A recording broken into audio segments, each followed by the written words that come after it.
नमस्कार, आप देख रहे हैं के न्यूज। मैं हूं आपके साथ सुनी चौहान। 2024 का चुनावी समर यानी कि बेहद दिलचस्प। लोकसभा चुनाव के लिए तारीखों का ऐलान तो हो ही चुका है और 19 अप्रैल से 1 जून तक 7 चरणों में आम चुनाव कराए जाएंगे। और खास बात यह है कि लोकसभा की सीटों के लिहाज से देश के सबसे बड़े राज्य यूपी में 7 चरणों में चुनाव होगा और इसका पहला चरण बीजेपी के लिए अहम होने के साथ ही काफी चुनौतीपूर्ण भी है।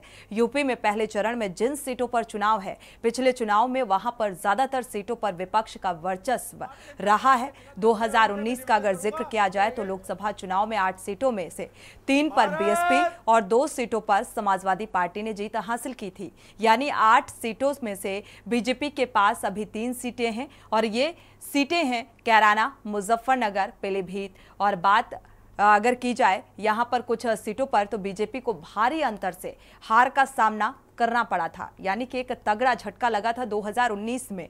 और इस बार लड़ाई रोचक इसलिए भी है क्योंकि जाटलैंड यानी कि आरएलडी और पिछली बार विपक्ष के साथ थी और इस बार बीजेपी का गठबंधन आरएलडी के साथ है और पश्चिमी यूपी में आरएलडी का अच्छा प्रभाव माना जाता है। और इसी बीच अगर बीजेपी के स्टार प्रचारक अमित शाह का जिक्र करें तो आज मुजफ्फरनगर के दौरे पर थे। मुजफ्फरनगर के शाहपुर पहुंचे हुए थे और यहां उन्होंने मंच से विपक्ष पर जमकर कटाक्ष किए। उन्होंने कहा कि वर्ष 2017 के बाद यूपी से जो गुंडा राज है वो खत्म हुआ, पलायन कर गए। आज गृह मंत्री अमित शाह और आरएलडी अध्यक्ष जयंत चौधरी संयुक्त रूप से जनसभा को संबोधित करने के लिए पहुंचे।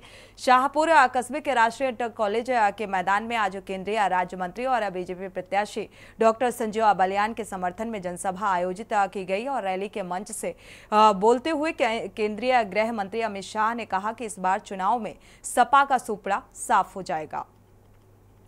उन्होंने साफ तौर पर कहा कि सपा ने चीनी मिलें बंद कराई, बीजेपी ने चलवाई और गन्ने के जो दाम है वो बढ़ाए गए। शाह ने विपक्षी गठबंधन को घमंडिया गठबंधन तक कह डाला।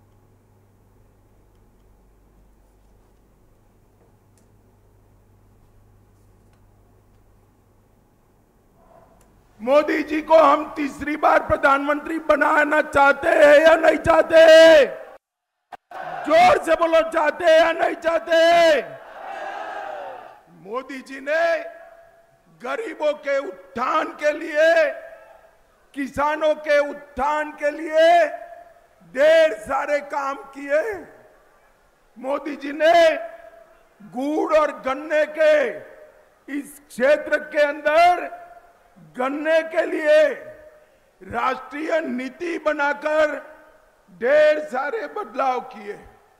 भाई और बहनों, आप याद करिए, जब कांग्रेस की सरकार थी गन्ने की एफआरपी 210 प्रति क्विंटल थी, 210, और आज 340 रुपया प्रति क्विंटल करने का काम मोदी जी ने किया है। मुझे बताओ, अयोध्या में राम मंदिर बनना चाहिए था या नहीं बनना चाहिए था? जोर से बोलो, बनना चाहिए था या नहीं बनना चाहिए था? एक कांग्रेस पार्टी ने 70 साल तक राम जन्मभूमि के मुद्दे को अटका कर रखा, लटका कर रखा, भटका कर रखा। मोदी जी ने केस भी जीता, भूमि पूजन भी किया और 22 जनवरी को रामलला की प्राण प्रतिष्ठा भी कर दी। मोदी जी ने देश को सुरक्षित किया है। भाई और बहनों, ये चुनाव में जो घमंडिया गठबंधन इकट्ठा हुआ है, 12 लाख करोड़ के घपले, घोटाले, भ्रष्टाचार करने वाले लोग इकट्ठा हुए। मैं आपको बताना चाहता हूं, मोदी जी चौधरी चरण सिंह जी के गौरव समारोह में आए, उस दिन उन्होंने भ्रष्टाचारी बचाओ रैली बनाई और वो रैली में भ्रष्टाचारियों को संरक्षण देने की बात करी। मैं आज इस मंच से समग्र उत्तर प्रदेश की जनता को कहना हो, 2014 में मोदी जी ने कहा था जिन्होंने भ्रष्टाचार करा है वो जेल में जाएंगे। और 2024 में भी कह रहे हैं जिसने भ्रष्टाचार किया है वो जेल की सलाखों के पीछे चले जाएंगे। कि पिछली बार के चुनाव के बाद वो दोबारा शाहपुर आए थे, याद है कि नहीं याद? जब चौधरी अजीत सिंह जी शाहपुर आए, बहुत भावुक पल थे लोगों के लिए। और शाहपुर के लोगों को शायद उस समय मालूम नहीं था कि चौधरी अजीत सिंह जी का आखिरी पड़ाव वो यहाँ शाहपुर में उनका है, आखिरी मौका और अवसर लोगों के लिए था उनको देखने का और सुनने का। उन पलों को आप सजो के रखना। चौधरी अजीत सिंह जी के लंबे राजनीतिक सफर और जीवन यात्रा में मुजफ्फरनगर के लोगों का और खासतौर से पश्चिमी उत्तर प्रदेश के लोगों का बहुत बड़ा योगदान रहा। और मैं जानता हूं आज चौधरी अजीत सिंह जी की आत्मा बहुत खुश होगी। वो ये दिन देखना चाहते थे, वो देश की तस्वीर देखना चाहते थे। वो चाहते थे कि देश में जो कर्मठ और ईमानदार और मेहनतकश लोग हैं उनके उत्थान के लिए काम करने वाले सबसे बड़े नेता रहे चौधरी चरण सिंह जी का सम्मान होना चाहिए। और मैं जानता हूं कि यहां जितने लोग बैठे हैं आपकी मुस्कुराहट नहीं टूट रही उस दिन से जब भव्य कार्यक्रम में महामहिम राष्ट्रपति जी ने मेरे हाथों में आपका भारत रत्न दिया। ये भारत रत्न आपका है। मुजफ्फरनगर का हर एक व्यक्ति गदगद होना चाहिए। भारत के किसानों का और कमेरों का सम्मान रखने वाली भारत सरकार के लोग आज आपके बीच आए, उम्मीद के साथ आए हैं कि दोबारा तीसरी बार बड़ा मैंडेट, बड़ा विश्वास मुजफ्फरनगर के लोग चुनाव में वोट करके देंगे। 19 की तारीख पहले चरण में यहां चुनाव है। कहीं कोई कसर मत छोड़ना साथियों। पहले जो थोड़ी बहुत कसर थी, अब जब लोकदल और भारतीय जनता पार्टी एक हो गए और एनडीए में हम शामिल हो गए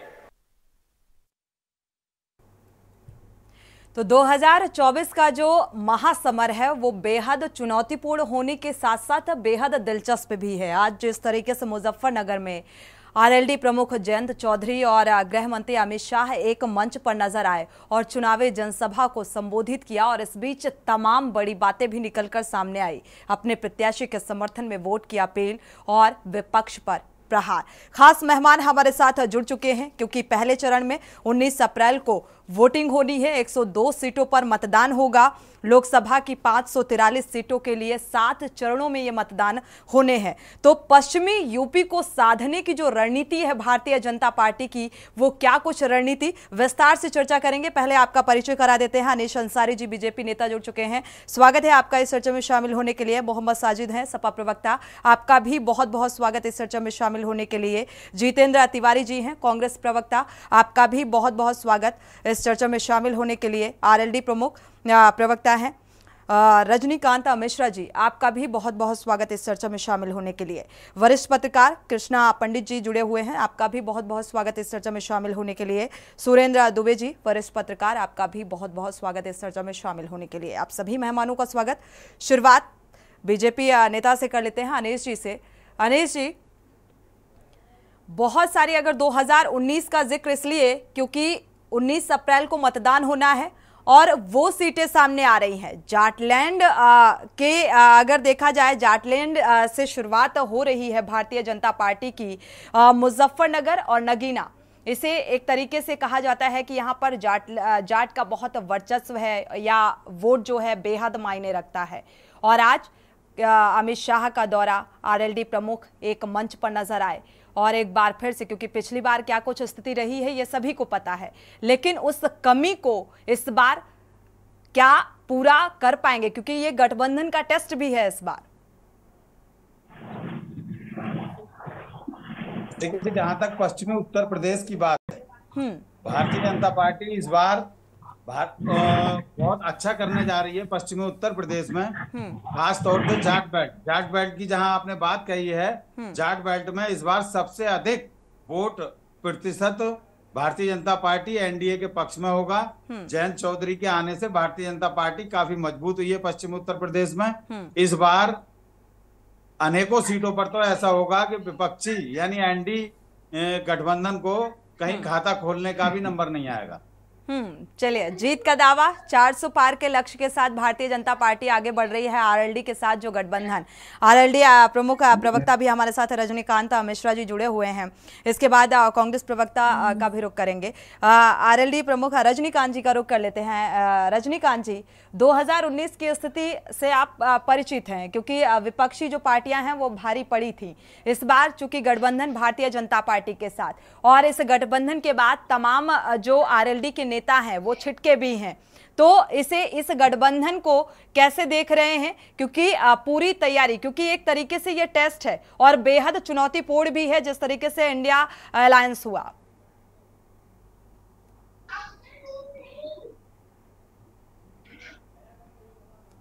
रजनीकांत जी, अनम्यूट कर लीजिएगा।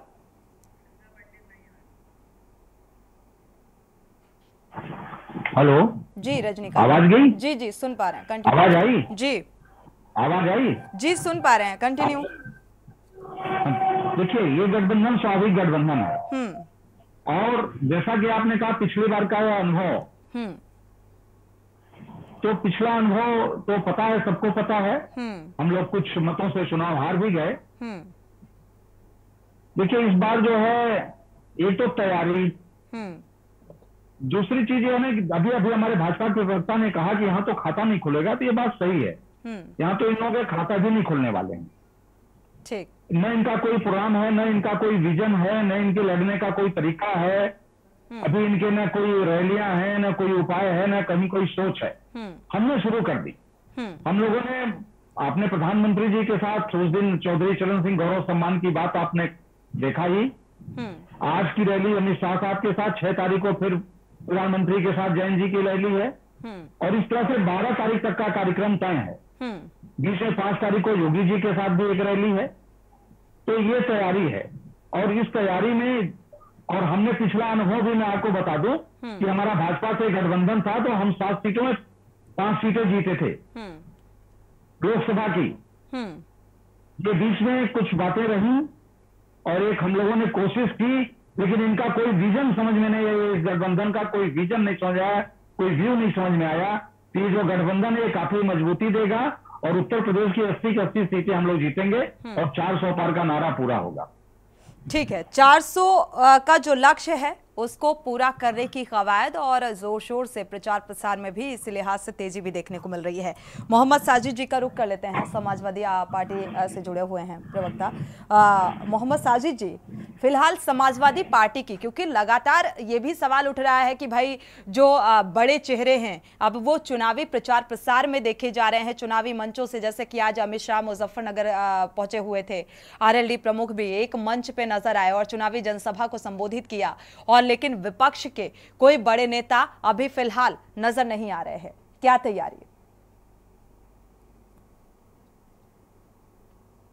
इंडिया गठबंधन बहुत मजबूती के साथ चुनाव लड़ रहा है। ये चुनाव बहुत महत्वपूर्ण चुनाव है। ये संविधान, आरक्षण और लोकतंत्र बचाने का चुनाव है। और जो आरएलडी और भाजपा आज चुनाव मिलकर लड़ रही है, अगर आज कहीं चौधरी साहब होते तो बड़ा दुखी होते और उनकी आत्मा बड़ा दुखी होती होगी कि जिन किसानों पर लाठियां बरसाई जा रही हैं, गोलियां बरसाई जा रही हैं, आंसू गैस के गोले छोड़े जा रहे हैं, जिनको एमएसपी मांगने पर उनका हक देने के बजाय उनके रास्तों में कील और कांटे लगाए जा रहे हैं, और जो देश हिंदुस्तान दुनिया में सबसे ज्यादा आत्महत्या वाला देश बन चुका है, लगातार आत्महत्याएं किसान कर रहे हैं, महाराष्ट्र, कर्नाटक से लेकर यूपी तक। तो ऐसी पार्टी के साथ जो है वो एक किसानों की विचारधारा वाली पार्टी आरएलडी जो है वो चली गई है। तो उससे आज चौधरी साहब होते बड़ा दुखी होते। और देखिए, पश्चिमी यूपी का जाट हो या किसान हो या आम आदमी हो, वो भाजपा की बेरोजगारी है, भाजपा के द्वारा दी गई महंगाई है, भाजपा के द्वारा अभी तो अगर कहीं इस चुनाव के बाद जो है अगर वो जो हम लोग जा रहे हैं वो ये बता रहे हैं कि हम आपको क्या देंगे, हम देंगे आपको रोजगार देंगे, महंगाई से निजात देंगे, भ्रष्टाचार से मुक्ति देंगे, और ये क्या देंगे, भ्रष्टाचार देंगे, महंगाई देंगे, बेरोजगारी देंगे, तेल के दाम कहां से कहां पहुंचाएंगे, अभी और बढ़ाएंगे, चुनाव के बदले ही चलते इन्होंने नीचे किए हों, या जो बेरोजगारी है उसको और बढ़ाएंगे। दुनिया में वर्ल्ड स्टैटिस्टिक्स रिपोर्ट के मुताबिक दुनिया में हिंदुस्तान बेरोजगारी में 7वें नंबर पर पहुंच गया है। इनके 2 करोड़ रोजगार प्रतिवर्ष कहाँ है। नेशनल हेल्थ प्रोफाइल में जो है हिंदुस्तान जो है यहाँ 1000 की आबादी पे एक डॉक्टर होना चाहिए, 11,043 लोगों पे एक डॉक्टर नहीं है। मशीनें कमीशन के लिए खरीदी गई हैं लेकिन उन्हें चलाने वाले अटेंडेंट नहीं है। तो ऐसी तमाम मुद्दे हैं। भ्रष्टाचार, जो भाजपा आई थी कि हम भ्रष्टाचार खत्म कर देंगे, कई लोग भ्रष्टाचार में डूब गए हैं। आज इंडियन एक्सप्रेस ने छापा है कि 25 बड़े नेताओं को ईडी सीबीआई की कार्रवाई की गई। उसके बाद जब वो वॉशिंग मशीन में आए, साफ हो गए, उनमें से 20 के मामले ही खत्म हो गए, तमाम को क्लीन चिट दे दी। तो जो वॉशिंग मशीन है, तो अब वो वॉशिंग मशीन की सच्चाई बताई जाएगी कि जो कपड़े धुल रहे हैं, जो नेताओं के पास धुल रहे हैं, वो किस तरीके से धुल रहे हैं। तो इस बार ठीक है, लेकिन विपक्ष को भी ये सोचने की जरूरत है कि अगर विपक्ष से जो विपक्ष के नेता अलग थलग हो रहे हैं तो आखिर क्यों हो रहे हैं, इस पर भी सोचने की जरूरत है विपक्ष को। जितेंद्र तिवारी जी का रुख कर लेते हैं, कांग्रेस प्रवक्ता जुड़े हुए हैं। नफरत के बाजार में मोहब्बत की दुकान खुल पाएगी क्योंकि 400 पार का लक्ष्य है एनडीए का, और उसी लक्ष्य के साथ, उसी रणनीति के साथ सत्ता पक्ष तैयारी में जुटा हुआ है और मंचों पर चुनावी जनसभाओं को संबोधित कर रहा है। क्या तैयारी विपक्ष की? सबसे पहले मैं आपकी बात से जोड़ता हूं, आपने जाटलैंड की बात की है ना, बिल्कुल वो जाट की लैंड है। और जाट किस लिए जाना जाता है? जाट की सबसे बड़ी पहचान है वो किसान है। बिल्कुल, किसान का सबसे बड़ा धन क्या है? उसकी खेती। कांग्रेस के समय की खेती का आप तुलना कर लीजिए और अभी की खेती की तुलना कर लीजिए। क्या इन्होंने हरित क्रांति जैसा कोई कदम उठाया? क्या इन्होंने यूरिया का रेट बढ़ाया या घटाया? यूरिया जो किसान खरीदता था 200 रुपए ज्यादा आज किसान खरीद रहा है और 10 किलो कम पा रहा है। इसके बाद भी अगर भाजपा को लगता है कि हमें वोट देगा, तो किसान वोट क्यों देगा? किसान की जो लागत फसल की कांग्रेस के समय में मिलती थी उससे आपने कम कर दिया, दोगुनी करने का आपने वादा किया था। किसान आपको वोट क्यों देगा? किसान आपको वोट इसलिए दे दे कि मिश्रा जी बता रहे हैं अमित शाह की रैली होगी, मिश्रा जी बता रहे हैं योगी की रैली होगी।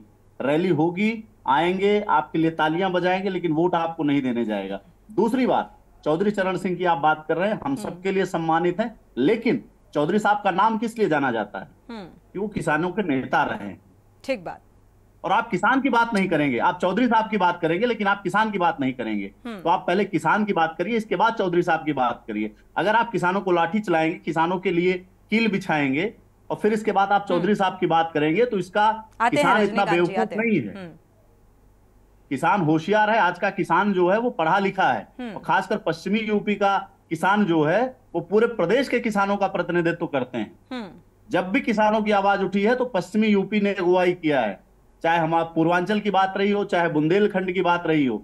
तो ऐसे किसानों के लिए आप जब किसान की बात करेंगे, जब किसानों की फसल का दाम बढ़ाने की बात करेंगे, एक वो समय था जब कांग्रेस की सरकार हुआ करती थी और देश में लगभग 78% जो देश के लोग थे वो खेती से रोजगार पाते थे। आज आप देखिए खेती से कितने लोग रोजगार पा रहे हैं। रोजगार की बात छोड़ दीजिए, किसान खुद खेती से अपना पेट भरने के अलावा उसकी जेब में 1 रुपया नहीं आता है। कई बार किसान आत्महत्या कर लेते हैं, वो अपने खाद का दाम नहीं चुका पाते इस वजह से। और खाद का दाम कांग्रेस के कार्यकाल में आपने हरित क्रांति योजना का भी जिक्र किया।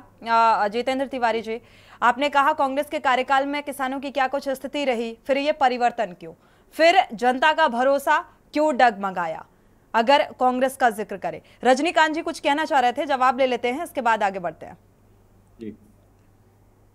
रजनीकांत जी, आप कुछ कहना चाह रहे थे? अनम्यूट जी। किसानों की बात नहीं की। देखिए, कांग्रेस की गवर्नमेंट में मैं 10 साल सरकार में रहा, कांग्रेस की गवर्नमेंट में जी। अरे 5 साल में 5 साल की गवर्नमेंट में रहा मनमोहन सिंह के। जो काम मुझे करना था वो मैंने किया। कांग्रेस ने कोई बात मानने की जरूरत ही नहीं थी इनको। आप कहते रहिए अंत में सरकार छोड़ना पड़ेगा, आदमी को इस्तीफा देना पड़ेगा। दूसरी चीज, ये किसानों के किसी आंदोलन में खड़े हुए हैं तो इस बात को करें, ये बताएं कि किसानों के किस आंदोलन में खड़े रहे। अभी जो किसानों का आंदोलन चला था कितने दिनों का, उसमें किसने, सपा ने, इन्होंने क्या किया? उस आंदोलन में मैंने भाग लिया, मैंने उस आंदोलन को पुनर्जीवित किया, किसानों के लिए बात की, किसानों के लिए दबाव बनाया, और मैं माननीय प्रधानमंत्री नरेंद्र मोदी जी को धन्यवाद देता हूं कि उस कानून को वापस लिया। आपने क्या किया? आप उसको कहने वाले कौन है? किसान जानता है कि उसके लिए कौन क्या कर रहा है। आज मैं सरकार के साथ हूँ, सत्ता में हूँ, तो मैं मेरी बात सुनिए। अब मैं आपके बीच में बोला नहीं, आप बोलिएगा। देखिए, मैं सत्ता में हूँ, सत्ता के साथ हूँ, मेरी बात किसानों की वही है, मेरी बात अभी भी गन्ने के मूल्य पर है। उस दिन मोदी जी के साथ मंच पर मेरे नेता ने बोला कि सरकार बनाओ, गन्ने का मूल्य भी 400। मोदी जी मंच पर थे, मोदी जी कहीं बाहर नहीं थे, मंच पर ही थे। आप देखिए, आप लोग कोई आंदोलन किसानों का तो करेंगे नहीं, तो 2014 में कोई बात नहीं, किसानों के जो नहीं फसल की दाम है उसको दोगुना कर देंगे। आप देखिए, क्या आप कोई आंदोलन, किसी आंदोलन में जाओगे नहीं। अभी आप गठबंधन में हो गए हैं, इस वजह से उनकी बात कर रहे हैं, लेकिन आप उसी के साथ गठबंधन में हैं जो किसान को लाठी चलाया, जिसने किसान को लाठी चलाया। चलिए, गठबंधन में सुर और लहजा चेंज हो जाता है, लेकिन मुद्दे वही रहते हैं। ठीक है, किसानों के मसीहा का जिक्र आज चुनावी मंच से चौधरी चरण सिंह का जिक्र किया गया, लेकिन किसानों का हितैषी कौन, इसको लेकर हम आगे चर्चा को बढ़ाते हैं। हमारे साथ कृष्णा पंडित जी भी जुड़े हुए हैं, वरिष्ठ पत्रकार, और सुरेंद्र दुबे जी भी जुड़े हुए हैं। पहले कृष्णा पंडित जी का रुख कर लेते हैं, इसके बाद सुरेंद्र जी का करते हैं। कृष्णा पंडित जी, क्योंकि पक्ष और विपक्ष के जो मुद्दे निकलकर सामने आ रहे हैं, पश्चिमी यूपी से शुरुआत, क्या लगता है जाटलैंड की कठिन जमीन पर कमल खिल पाएगा, या विपक्ष जिन मुद्दों को आधार बना रहा है वो मुद्दे प्रभावी हो पाएंगे? देखिए, वर्तमान की जो परिस्थिति बनी हुई है, जिस समीकरण पर हम लोग चर्चा कर रहे हैं, पश्चिमी यूपी में अभी जो गठबंधन दिख रहा है पूरी तरीके से हावी दिख रहा है। चाहे रैली के संबंध में हो, चाहे कार्यकर्ताओं को टटोलने की बात हो, या जमीन पर जाकर लोगों को अपनी बात रखने की बात हो, पूरी तरीके से बीजेपी की जो गठबंधन है वो मजबूती में दिख रही है। अभी विपक्ष कोई रैली आयोजित नहीं कर पाई, विपक्ष लोगों तक पहुंच नहीं पाए हैं। 10 दिन बाद चुनाव, आप सोचिए 19 अप्रैल का चुनाव है और अभी तक कोई आयोजन, मायावती जी का प्रोग्राम होने वाला है, एक भी अभी उनका कोई कार्यक्रम वहां नहीं हुआ, या विपक्ष के लोगों का नहीं हुआ। कहीं न कहीं देखिए, समीकरण इसी तरीके से देखा जाता है कि कौन कहाँ किस तरफ झुक रहा है और कितना झुक रहा है। मैं आपका ध्यान आकर्षित करना चाहूंगा कि देखिए, जब चौधरी चरण सिंह की बात होगी तो निश्चित रूप से उनका सम्मान, किसानों का सम्मान जोड़ा जाएगा। बिल्कुल। और जिस तरीके से इसके पहले की भी सरकार थी, किसी ने भारत रत्न देने की बात नहीं की या नहीं दिया, लेकिन आज जो चौधरी चरण जी को सम्मान दिया गया बीजेपी सरकार के द्वारा, वो किसान अपना सम्मान मानते हैं और किसान उनके साथ हैं। आज भी पश्चिमी उत्तर प्रदेश में आरएलडी के साथ किसान की पूरी लॉबी है, चाहे जितनी भी बात कर लें कांग्रेस या विपक्ष, लेकिन हमें नहीं दिखाई देता कि इनके साथ किसान कहीं जुड़े हुए हैं। आप ये जान लीजिए कि जाट जो होते हैं, जाट, दलित और मुस्लिम, ये 3 बाहुल समीकरण बना हुआ है, जिसमें कि मुस्लिम का वोट आपको पता ही है कि बीजेपी को न के बराबर मिलता है, वो बीजेपी मानती चली आ रही है। तो जहां जहां जो सीट बनी हुई है उसका समीकरण वो तय कर चुके हैं, लेकिन जाट और दलित जो है ये समीकरण को बना देंगे। जिस तरीके से चुनाव के पहले इनका गठबंधन हुआ और बीजेपी को बहुत बड़ी लाभ मिलती हुई दिखाई दे रही है, जिन सीटों पर बीजेपी ने जो है हार का सामना किया था, वहां मजबूती से लड़ते हुए दिखाई दे रहे हैं। पिछले दिनों प्रधानमंत्री जी मंच से चाहे गन्ना समर्थन मूल्य की बात कही हो, या बंद जो मिलें हो गई थी उनको चालू कराने की बात योगी सरकार ने निश्चित रूप से किया है। और देखिए, किसानों को लाभ मिला है, किसान नीति योजना के माध्यम से डायरेक्ट उनके खाते में पैसा जा रहा है योगी मोदी जी द्वारा। तो हम बरगला नहीं सकते। कई चीजों को क्या होता है, विपक्ष सामने रख करके बरगलाने की कोशिश करता है, लेकिन वो चीजें अभी इसके पहले जो कांग्रेस की सरकार है, कई वर्षों तक रहा देश में सरकार, लेकिन आपसे लोग क्यों बिछड़ रहे हैं, ये बहुत बड़ी सोचने वाली बात है। विपक्ष की रणनीति, विपक्ष की स्ट्रैटेजी क्या है, ये हर कोई जानना चाहता है, मोहम्मद जी और साथी जितेंद्र जी, क्योंकि लगातार अगर कोई योजना, कोई रणनीति है, जब तक हम जमीनी स्तर पर जाकर आम जनता को बताएंगे नहीं, तो फिर ये कैसे संभव है कि हम जनता का विश्वास जीत पाएंगे? क्योंकि एक रणनीति बहुत मायने रखती है। वरिष्ठ पत्रकार हमारे साथ सुरेंद्र दुबे जी भी जुड़े हुए हैं, रुक कर लेते हैं। सुरेंद्र जी, ये सारे जो समीकरण बनते हुए नजर आ रहे हैं, पश्चिमी यूपी से शुरुआत, जाटलैंड से शुरुआत, क्योंकि पिछले 2019 का अगर जिक्र किया जाए, बीजेपी को जिन सीटों पर झटका लगा, वहीं पर अब इस बार मजबूती देखने को मिल रही है, कैसे देखते हैं? अनम्यूट करिएगा।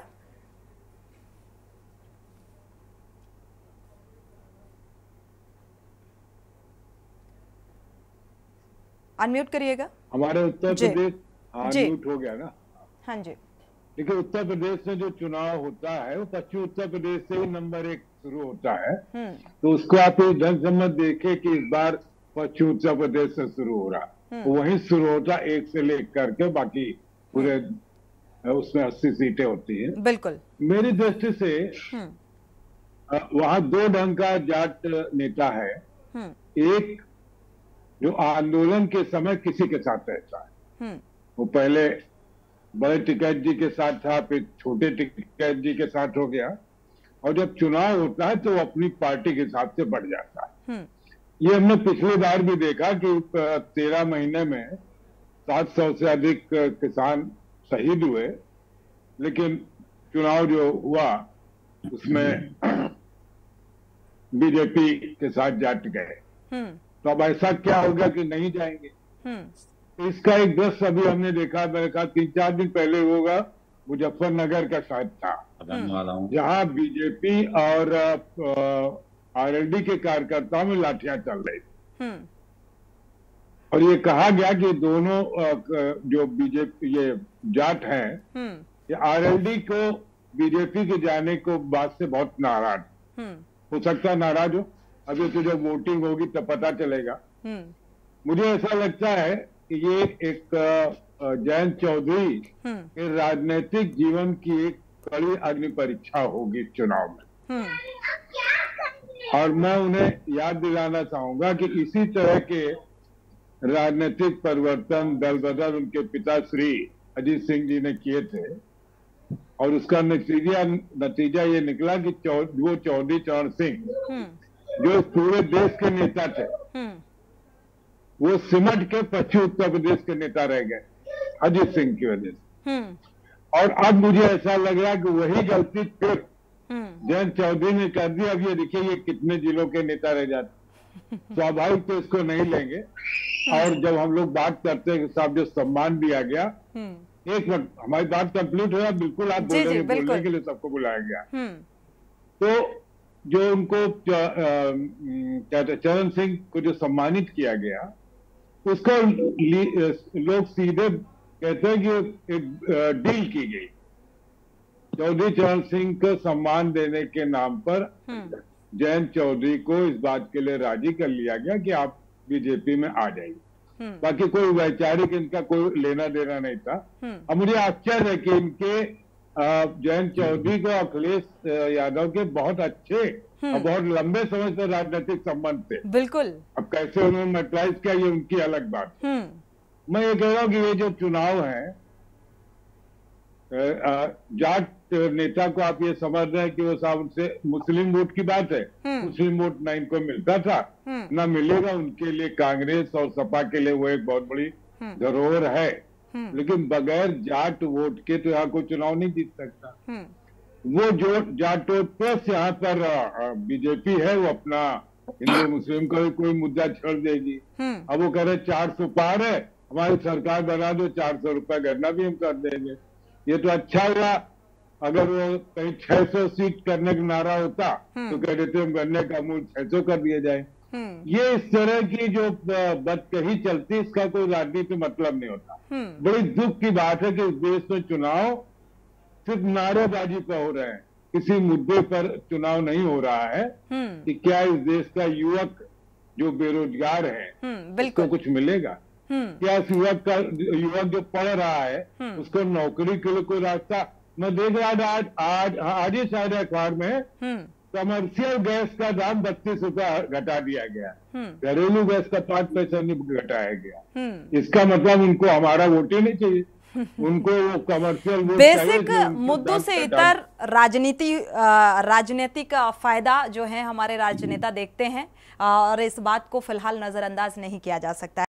आपकी बात से इत्तेफाक रखते हैं क्योंकि कई महत्वपूर्ण बिंदुओं को आपने उठाया है। अनीस अंसारी जी का रुख करेंगे, आपका ही रुख कर रहे हैं। अनीस जी, देखा जाए जिस बात का जिक्र किया है आपने, सुरेंद्र दुबे जी को बखूबी सुना भी, कि आरएलडी और बीजेपी का जो गठबंधन है, हालांकि कई जो जाट समुदाय है या किसान कह लो, उनमें ये नाराजगी भी है। क्या इस नाराजगी से कोई डर? देखिए, पहले तो मैं आपको बताना चाहूं, अभी समाजवादी पार्टी के प्रवक्ता महोदय कह रहे थे, साजिद भाई, कि संविधान और लोकतंत्र की सही परिभाषा ही हम लोग जानते हैं। उस समय संविधान कहाँ था जब रामपुर तिराहा कांड हुआ था? समाजवादी पार्टी की सरकार थी, घिनौना कृत्य हुआ था, कहाँ थे आप? और दूसरी बात, सहारनपुर की दंगे में जहाँ की ये बात चल रही है, अगर आप सुनने की क्षमता रखते हैं तो सुनिए। आपको मैंने चुपचाप सुना, आप भी चुपचाप सुनिए। ठीक है। आप भी किसी का नाम दंगे में आप कहाँ थे? सहारनपुर के दंगे में आप कहीं नहीं थे, जैसे आंदोलन के पीछे सहारनपुर का दंगा आपका प्रायोजित दंगा था। रामपुर तिराहा कांड आपने करवाया। आप संविधान की बात कर रहे हो, आपके मुंह से अच्छी नहीं लग रही। आप पूरा इंडिया गठबंधन मात्र मुंगेरी लाल के सपने देखें। आप लोग मुंगेरी लाल के सपने देखें, आपके पास कार्यकर्ता तो बचे नहीं जिससे कि आप मैदान में आगे चुनाव लड़ाएं। आपकी हर जगह पर, हर सीट पर समाजवादी पार्टी हो चाहे कांग्रेस, आते हैं रुक करेंगे। ठीक है मोहम्मद जी, आप अनीस जी अपनी बात को पूरा करिए, फिर आगे बढ़ते हैं। सारे मेहमान इंतजार कर रहे हैं। ठीक है, नहीं करना चाहिए किसी का, अपनी बात कहिए। आपसे तेज हल्ला मचा सकता हूं मैं, आपसे तेज हल्ला मचा सकता हूं, लेकिन हल्ला मचाने में आप जो है वो आप हल्ला मचाने में वैसे ही बहुत आगे। सही बात पे तो हम आगे ही रहते हैं, अच्छी बात पे हम आगे रहते हैं। ठीक है, सपा का जो सपा के नारे याद कर लीजिए, लड़के हैं गलती हो ही जाती है। आपके बहुत बुद्धिजीवी जिसे आप कहते हैं, उन मुख्यमंत्री जी ने कही थी, शर्मनाक बातें आप लोग करते हैं। इस तरह की बातें ना किया करें। बता दीजिए, अगर तो हम आरक्षण खत्म कर देंगे। मैं तो सोनी जी से कहूंगा कि अगर लोग सुनने की क्षमता नहीं रखते तो उन पर ना बिठाया करें उन्हें। ठीक है, धमकाइए नहीं अनीस जी, अपनी बात को पूरा करिए, जल्दी से पूरा करिए तो हम आगे बढ़ेंगे। ठीक है मोहम्मद जी, संविधान और लोकतंत्र की बात जो लोग करते हैं उनको अपने गिरबान में झांक लेना चाहिए। और रही चुनाव की बात, ठीक है अनीस जी, फिलहाल मेरा सवाल ये नहीं था। ठीक है, आप जो बातें कह रहे हैं अच्छी बात है, और हालांकि इससे रिलेट करते हुए कुछ बातें आज गृह मंत्री अमित शाह ने भी मुजफ्फरनगर के चुनावी मंच से कही हैं कि गुंडा राज था वो फिलहाल खत्म हुआ है। मोहम्मद साजिद जी, इसको लेकर आप कुछ कहना चाहेंगे? नहीं, पहले मेरी बात तो पूरी होने दीजिए। मेरी तो आपने अनीस जी, इतना वक्त नहीं होता है और भी मेहमान इंतजार कर रहे हैं, जल्दी से अपनी बात को पूरा कर लीजिए। बता रहा हूँ, आप सुन कहाँ रहे हो। मेरा कहने का मतलब ये है, सिर्फ सोनी जी आप देख लीजिए थोड़ा सा पिछले 6 दिन का रिकॉर्ड उठा के, हर सीट पे हर जगह सपा कांग्रेस ये एनडी गठबंधन वाले, आज आया राम कल गया राम को टिकट दे दिया, परसों और बहन जी को टिकट दे दिया, कल जीजा जी को टिकट दिया, परसों उसको दिया। इन पे सीट पे टिकट तो पैदा हो नहीं रहे, इन पे व्यक्ति तो पैदा हो नहीं रहे चुनाव लड़ाने वाले। क्या चुनाव लड़ेंगे ये, और क्या पब्लिक? समय ज्यादा नहीं बचा है मोहम्मद साजिद जी, और समाजवादी पार्टी में या गठबंधन में जिस तरीके से टिकट लेने देने को लेकर अभी भी एट ए टाइम विचार विमर्श हो रहा है, इससे लेकर उससे ये सब चल रहा है। तो क्योंकि अब समय वक्त ज्यादा बचा नहीं है, क्या अभी भी कोई ठोस रणनीति है? विचार करेंगे ये लोग। मोहम्मद साजिद जी, ये सवाल मोहम्मद साजिद जी से है। अनीस जी ठीक है, आपका रुख करते हैं, तब आप अपनी बात को रखिएगा। मोहम्मद साजिद जी, बीच में देखना आप, ईवीएम बेचारी घुसेगी बीच में, विचारों को चुप कराइए। ये बहुत जो है वो ठीक है साजिद जी, टिकट को लेकर जो फेरबदल का सिलसिला जारी है, इसको लेकर ठोस रणनीति कोई विपक्ष की? समाजवादी पार्टी की बहुत मजबूत रणनीति है भाजपा के खिलाफ। अभी तो रोज कैंडिडेट बदल रहे हैं, रामपुर में बदल रहे हैं, और इन मुरादाबाद में बेचारों बदल ने रहे ये हैं, बोल रहे बदायूं में बदल रहे हैं, रोज कैंडिडेट बदल रहे हैं। इतनी मजबूत रणनीति है, इतनी मजबूत रणनीति है इन लोगों की, रोज कैंडिडेट बदल रहे हैं। महिला तक तो नहीं बचता, ये बात करते हैं कि नारी के सम्मान के सपा के कैंडिडेट, अब दूसरे आए वो सोच रहे हैं मैं कौन सी गली से भागूं। बेचारी मंच पर पैदा नहीं हो रहा है। वरुण गांधी जी भाजपा मुख्यमंत्री बदल सकती है, भाजपा रोज मुख्यमंत्री बदल सकती है। जिस राज्य में चुनाव होता है आप मुख्यमंत्री बदले बिना चुनाव नहीं लड़ पाएंगे। जितेंद्र जी वो आपकी मर्जी है, वो आपकी मर्जी है, लेकिन इंडिया गठबंधन अपने मर्जी से नहीं बदल सकती है। एक एक इंडिया करके गठबंधन आपसे पूछ के बदलेगी कैंडिडेट, प्रत्याशी नहीं बदल रहे, इंडिया गठबंधन प्रत्याशी नहीं बदल रहे हैं। ठीक है, जितेंद्र तिवारी जी का रुख कर लेते हैं, जितेंद्र तिवारी जी का रुख कर लेते हैं। मोहम्मद साजिद जी और अनीश जी आपका रुख करेंगे तभी आप अपनी बात को रखिएगा। जितेंद्र तिवारी का रुख कर लेते हैं। जितेंद्र जी, अगर देखा जाए चूंकि अब समय ज्यादा नहीं बचा है और जिस तरीके से अगर समाजवादी पार्टी का जिक्र करें, लगातार जो फेरबदल किया जा रहा है टिकटों को लेकर, पिछले कई दिनों से जो लगातार खबरें सामने आ रही हैं, क्योंकि वक्त ज़्यादा बचा नहीं है और विपक्ष को लेकर लगातार यही तैयारियों को लेकर सवाल उठ रहा है कि जितनी एक ठोस रणनीति के साथ सत्ता पक्ष चुनावी मैदान में नजर आ रहा है, विपक्ष कहाँ है, विपक्ष की क्या तैयारी है, क्योंकि वोट परसेंटेज बढ़ाने को लेकर और भारतीय जनता पार्टी के वोट परसेंटेज को मात देने को लेकर, टक्कर देने को लेकर क्या कुछ रणनीति? देखिए, मेरा सबसे साजिद जी आप कुछ कहना चाह रहे हैं? मैं ये बोल रहा था समाजवादी पार्टी मजबूती के साथ है ना कोई चुनाव लड़ रही है और काफी विचार विमर्श के बाद ही टिकट दिए जा रहे हैं और जो टिकट काटे गए हैं उसके पीछे कहीं ना कहीं रणनीति है। और जो भाजपा बात कर रही है टिकट को लेकर, टिकट देने के बाद फिर दूसरे को दे दिया जाता है, तो इसको लेकर तो सवाल उठेंगे ना। एक महिला नेता थी बेचारी, कल मंच पर हो रही थी मुख्यमंत्री की जनसभा में, उन तक का टिकट बधाइयों की बात करो, बधाइयों की बात कीजिए ना। यूपी में 9 टिकट काट दिए, रामपुर की बात कीजिए, मुरादाबाद की बात कीजिए, 12 इन्हें कैंडिडेट नहीं मिलना चाहिए, अपने आप को व्यक्ति नंबर में किसे उतारेंगे, बहू को, बेटी को, बरेली में कैंडिडेट तो इतना परेशान हो गया, परिवार की राजनीति इतना परेशान हो गया कि उसने ये कह दिया कि मैं जो है वो चुनाव नहीं लड़ूंगा और टिकट वापस कर दूंगा। बरेली लोकसभा के कैंडिडेट हैं और यहाँ के सांसद हैं, उनका टिकट आगे तो बदलाव नहीं होगा साजिद जी, आगे तो बदलाव नहीं होगा। संघमित्रा को लेकर जिक्र कर रहे हैं अनीश जी, आगे तो बदलाव नहीं होगा, ये तो तय है ना। जहाँ जरूरत पड़ेगी हमको, जहाँ लगेगा राष्ट्रीय नेतृत्व को, जहाँ लगेगा। चलिए जितेंद्र जी आपसे सवाल था मेरा।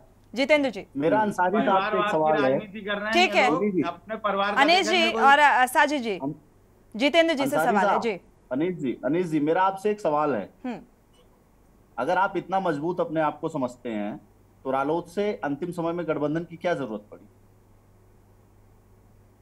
रालोद से गठबंधन क्यों आपने किया? उस किसान नेता से आप गठबंधन जैसे इंडिया गठबंधन हुआ किसानों की बात करते कि मोदी जी को हराना है और ऐसी रणनीति के साथ विपक्षी अलायंस हुआ, तो ये कैसा सवाल है? जितेंद्र जी, फिलहाल जो सवाल हमारा था तैयारियों को लेकर, उसको लेकर क्या कहेंगे? आदरणीय सुरेंद्र दुबे जी की बात से सहमत हूँ कि ये गठबंधन जो है जनता को दिखाने के लिए आपने चौधरी चरण साहब को सम्मानित किया, हो सकता है कहीं आपने ईडी का डर दिखाया हो, इसलिए अंतिम समय में गठबंधन हुआ। और सिर्फ ऐसा नहीं है, कई सारे बहुत सारे नेता हैं, तो इसलिए ये आप मत दिखाइए कि हम बहुत मजबूत हैं। जब भ्रष्टाचारियों पे चाबुक चलने की बात होती है, इसलिए अगर मजबूत हो ऑटोमेटिक दर्द हो जाता है ईडी के नाम का। इलेक्टोरल बॉन्ड निकालेंगे, बॉन्ड निकालेंगे ना, गाड़ी में तिनका आप तो बात कर रहे हैं ठीक है आपने एसबीआई के दम पे इतना इलेक्टोरल बॉन्ड से ठीक है। रजनीकांत जी का रुख कर लेते हैं, रजनीकांत जी का रुख कर लेते हैं। हालांकि ये सवाल जायज नहीं था, जो सवाल जितेंद्र जी आपने पूछा कि भाई विपक्षी अलायंस क्यों हुआ, तो ये इस सवाल का जवाब आपसे भी ये सवाल किया जा सकता है। ठीक है, रजनीकांत जी का रुख कर लेते हैं। रजनीकांत जी, चूंकि बीजेपी से गठबंधन हुआ आरएलडी का, रजनीकांत जी आप सुन पा रहे हैं, जो ये गठबंधन हुआ और इस बीच आरएलडी के भी कई बड़े नेता जो हैं वो छिटके हैं, तो क्या लगता है किस पाले में जाएंगे?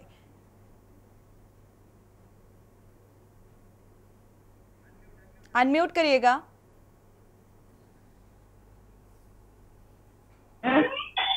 जी हमारे लिए मत बात करिएगा। आप मेरे नेताओं पर, मेरे नेता कितनी बार केंद्रीय मंत्री रहे, मेरे ऊपर कोई आरोप नहीं। मुझे मत इस बात का धमकी दीजिएगा। ईडी और सीबीआई और अपने शब्द वापस ले लीजिए। आप आरएलडी के लिए बात नहीं कर सकते, आपने गलत बात कही। आप भाजपा के लिए बात कर रहे हैं, भाजपा ने ऐसा क्यों किया? अपना विजन नहीं क्लियर कर रहे हैं, आप चुनाव लड़ने लायक नहीं है, आप अपनी तैयारी नहीं कर रहे हैं, हमको ईडी सीबीआई दिखा रहे हैं। हमें कह रहे हैं हम चुनाव लड़ने लायक नहीं, हम तैयारी नहीं कर रहे। सुरेंद्र दुबे जी ने नहीं कह रहा, ये किसान नहीं कह रहा, और पहले आप भी नहीं कहते थे। जब आप भाजपा के साथ हो गए तब ये बात। चलिए ठीक है, कृष्णा पंडित जी का रुख कर लेते हैं। कृष्णा पंडित जी का रुख कर लेते हैं। कृष्णा पंडित जी कहते हैं इस बार जो लोकसभा चुनाव है वाकई जो त्रिकोणीय मुकाबला है, बड़ी और कड़ी परीक्षा है इस बार। एक तरफ एनडीए का 400 पार का लक्ष्य है और दूसरी तरफ विपक्ष की तैयारी आप देख ही रहे हैं। तो क्या कुछ समीकरण नजर आ रहे हैं आपको? ठीक है विपक्ष जो है जी, रजनीकांत जी, जितेंद्र जी, तरीके से ये माहौल बना रहे हैं, ये अपनी कमियों को छुपाने के लिए। देखिए, इनका फिजिकल अपीयरेंस पब्लिक के बीच में हो नहीं रहा जी। विपक्ष का फिजिकल अपीयरेंस पब्लिक से नहीं है, कनेक्शन नहीं है, कनेक्टिविटी नहीं है, ये कहीं जाना नहीं चाहते। अब आप चाहेंगे चुनाव जीत जाइए, मतलब चुनाव के 4 दिन पहले प्रत्याशी आप नहीं दे पा रहे हो और आप कहोगे कि फिर बाद में ईवीएम भी जिम्मेदार होगा। यहाँ एकदम सुंदर और साफ बात है कि विपक्ष के जो लोग हैं आज अपना पूरा जो है एक बना चुके हैं कि हम लोगों के साथ तो ईवीएम आएंगे, बाद में ईवीएम को तो हम लोग हथियार बनाएंगे। अरे आज आपको मैदान में जाना था नहीं, उसके लिए तो सीएससी ने पहले ही क्लियर कर दिया है ना। सुरेंद्र जी का रुख कर लेते हैं चूंकि समय कम है, क्योंकि सीएससी ने पहले ही कह दिया है कि भाई ईवीएम पर ठीकरा नहीं फोड़ना, उसके लिए उसको लेकर पहले ही सख्ती बरती है और आने वाले समय में सख्त कार्रवाई भी हो सकती है। तो ये चीजें पहले से क्लियर हैं। वो बात अलग है कि ये बात बार बार निकलकर सामने आ रही है। ठीक है सुरेंद्र जी, विपक्ष की जो तैयारियां नजर आ रही हैं और इन तैयारियों को आप बेहतर तरीके से भाप भी पा रहे हैं, क्योंकि जमीनी स्तर पर विपक्ष के कोई भी बड़ा चेहरा फिलहाल नजर नहीं आ रहा है। सुरेंद्र जी, मैं तो कहता हूं विपक्षियों से ये पूछ लीजिए 7 दौर का दंगल जो है 4 जून को किसका मंगल होगा? सुरेंद्र जी, फाइनल कमेंट आपका। अरे मैं तो पहले फाइनल आ तो जाऊं। सुरेंद्र जी सुन पा रहे हैं आप? एक मिनट हाँ जी बोलिए सर, बोलिए जी, फाइनल कमेंट आपका कि ये जो 7 दौर का दंगल है 4 जून को किसका मंगल होने वाला है? विपक्ष की तैयारियां भी आप देख पा रहे हैं और सत्ता पक्ष का जो 400 पार का लक्ष्य है।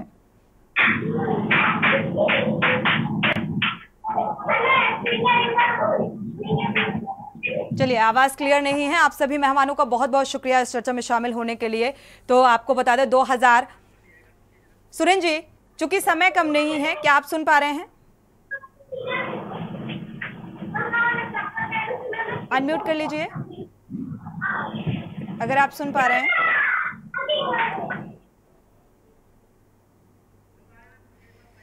चलिए, फिलहाल आप सभी मेहमानों का बहुत बहुत शुक्रिया इस चर्चा में शामिल होने के लिए। तो 2000 देखा जाए आगामी लोकसभा चुनाव को लेकर 2024 का जो रण है वो बेहद दिलचस्प है, लेकिन सत्ता पक्ष का जो लक्ष्य 400 पार का लक्ष्य और उसी रणनीति के साथ चुनावी मैदान में नजर आ रहा है। जिस तरीके से आज मुजफ्फरनगर के चुनावी मंच पर आरएलडी और गृह मंत्री एक साथ आरएलडी प्रमुख नजर आए और चुनावी जनसभा को संबोधित किया और विपक्ष पर जमकर निशाना साधा। इन तमाम मुद्दों के बीच सवाल बेहद महत्वपूर्ण कि आखिर विपक्ष की जो तैयारी है वो कहां है? पक्ष का वार और विपक्ष कब करेगा प्रहार, ये सवाल जो है हावी होता हुआ नजर आ रहा है। इसी के साथ ऐसा खास बुलेटिन में इतना ही। आगे खबरों के लिए आप देखते रहिए के न्यूज़ इंडिया।